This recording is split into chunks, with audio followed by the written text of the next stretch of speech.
नमस्कार दोस्तों, स्वागत है आप सभी को फिर से एक न्यू वीडियो में। यदि आप चैनल पर नए होंगे तो चैनल को सब्सक्राइब करिए, बगल वाला जो घंटा का निशान है उसे भी दबा दीजिए। इन्हें कौन नहीं जानते, इनका नाम सिल्फी राज और विजय चौहान।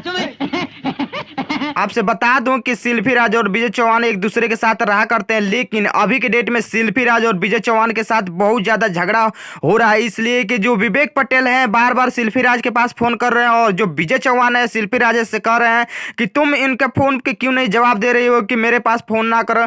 लेकिन सिल्फी राज जो है विजय चौहान से प्यार करती हैं और विवेक पटेल से भी प्यार करती हैं। इसकी वजह से विवेक पटेल को डांट से नहीं बोल सकती है। लेकिन आपसे बता दूं कि सिल्फी राज और विवेक पटेल के साथ रहना बहुत जरूरी है। आप लोग कमेंट कर बताइए, सिल्फी राज और विजय चौहान एक दूसरे के साथ रहना पसंद करते हैं, या जो विवेक पटेल है सिल्फी राज एक दूसरे के साथ रहना पसंद करते हैं। आप लोग कमेंट करके जरूर बताइए। आपसे बता दूं कि विवेक पटेल भी सिल्फी राज से बहुत ज्यादा सच्चा दिल से प्यार करते हैं और उनसे रहना भी चाहते हैं उनके साथ।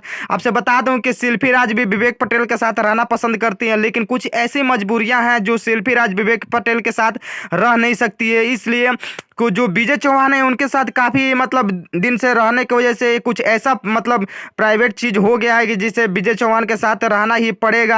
आपसे बता दूं कि जो सिल्फी राज के माँ है स्वयं बता रही हैं कि अगर तुमको शादी विजय चौहान से अगर करना है तो उससे भी कर सकती हो, विवेक पटेल है उनसे भी शादी करना है तो उनसे भी कर सकती हो, किसी ना किसी से एक शादी कर लो और अपना जिंदगी बसा लो। लेकिन आपसे बता दूं कि सिल्फी राज अभी ऐसा नहीं कर रही है, क्योंकि सिल्फी राज डिसाइड कर रही है, कुछ ऐसा डिसाइड करेंगे उसके बाद से आपको न्यूज बताऊंगा।